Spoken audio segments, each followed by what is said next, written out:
अद्विक का फोन मिला रहा था, लेकिन हर बार नॉट रीचेबल सुनकर मेरा दिमाग कुछ अनहोनी की आशंका जाहिर कर रहा था। अद्विक मेरा जिगरी दोस्त है।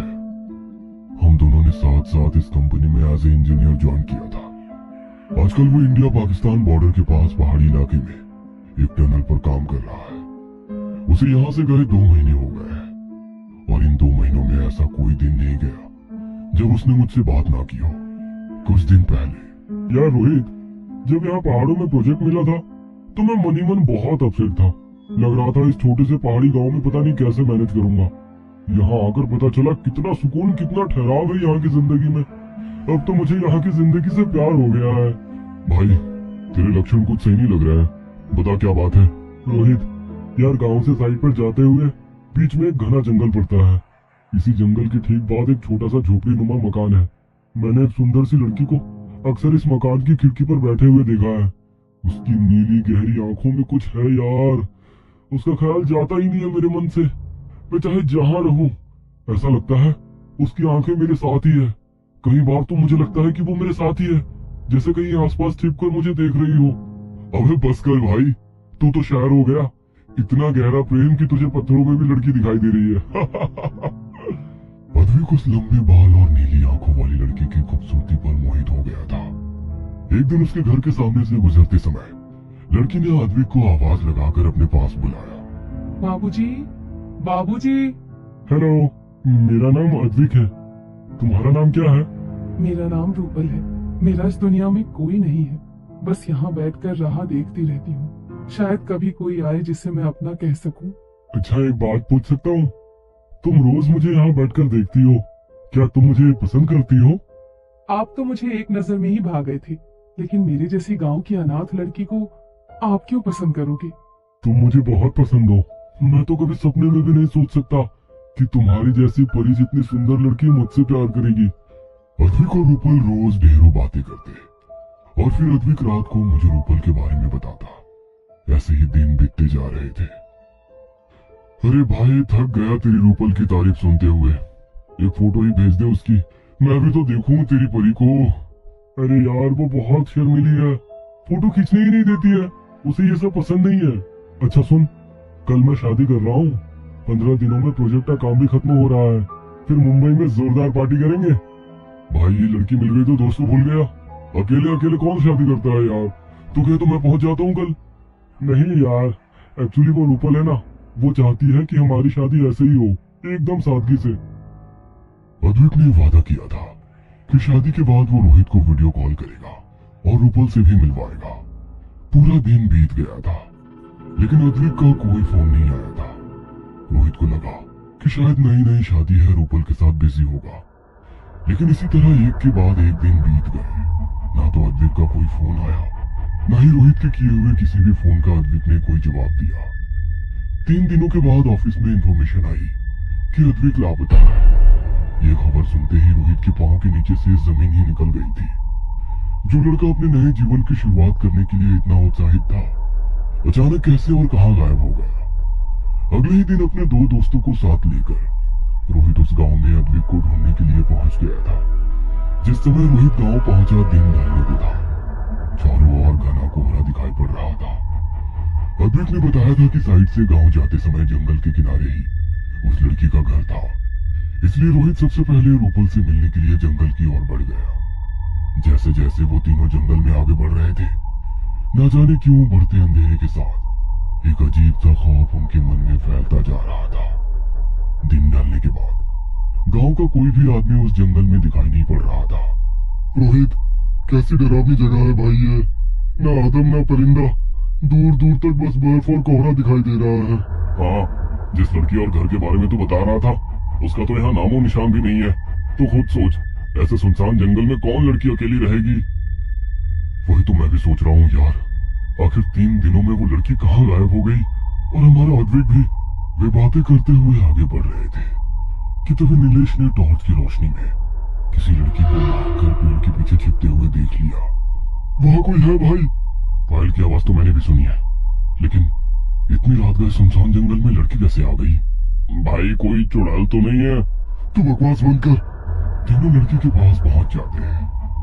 ओढ़नी से अपना चेहरा छुपाए हुए वो तीनों को देखकर झट से पीछे घूम गई।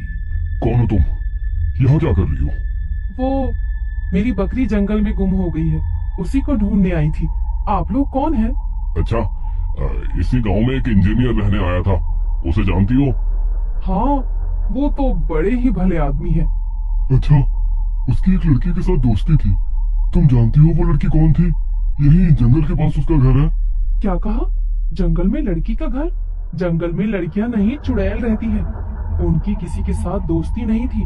गांव में लोग कहते हैं वो किसी चुड़ैल के चक्कर में फंस गए थे।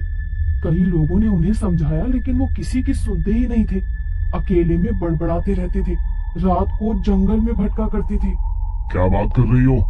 तो क्या रूपल नाम की कोई लड़की है ही नहीं? तो फिर अद्विक कहाँ चला गया? जरूर आपके दोस्त अद्विक को वो पिछली पैरी अपने साथ ले गई है।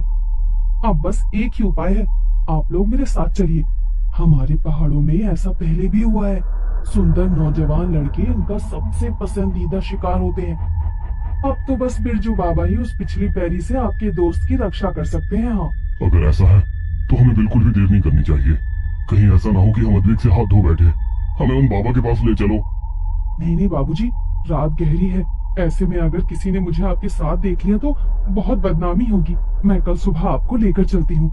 रोहित ने महसूस किया कि बात करते हुए वो लड़की बार बार आंचल से अपना चेहरा ढक रही है और डर कर इधर उधर देख रही है। देखो, घबराओ मत, हम लोग अच्छे लोग हैं, मुसीबत के मारे हैं। शायद तुम्हारी मदद से किसी की जान बच सकती है। हमें अभी उन बाबा के पास ले चलो। रोहित की बात सुनकर लड़की कुछ पल के लिए रुकी, इधर उधर देखा और फिर इशारे से उन तीनों को घने जंगल की ओर आने को कहने लगी। अपनी पायल और काली चूड़ियों को छम छम करती वो आगे आगे चलने लगी। वे तीनों भी उसके पीछे पीछे चल रहे थे। कुछ दूर जाने के बाद उन्हें सामने एक घर दिखाई दिया। पहले लड़की ने उस घर में प्रवेश किया। उसके बाद एक एक करके रोहित, नीलेश और सुंदर भी अंदर आ गए। अंदर आते ही लड़की के चीखने की आवाज सुनाई दी। मुझे बचाओ बाबूजी, बाबूजी मुझे बचाइए। इससे पहले कि वे तीनों कुछ समझ पाते, तेज आवाज के साथ दरवाजा बंद हो गया।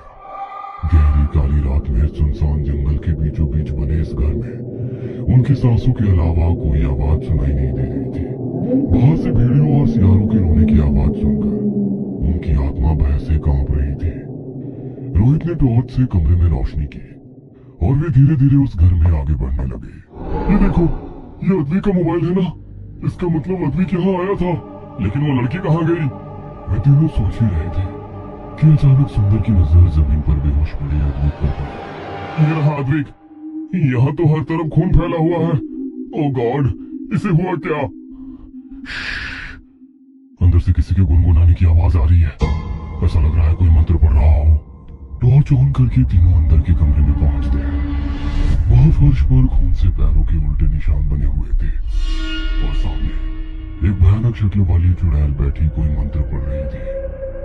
उन तीनों को देख वो उठ खड़ी हुई और जोर जोर से हंसने लगी। पहनावे से पता चल रहा था कि ये वही लड़की है जो उन्हें यहाँ लेकर आई थी। उसके लंबे बाल उसके चेहरे को पूरी तरह से ढके हुए थे। बालों के बीच से उसकी लाल लाल खून की तरह चमकती आंखें दिखाई पड़ रही थी। देखते ही देखते वो चुड़ैल लंबाई में बढ़ने लगी। उसका सर अब मकान की छत को स्पर्श कर रहा था।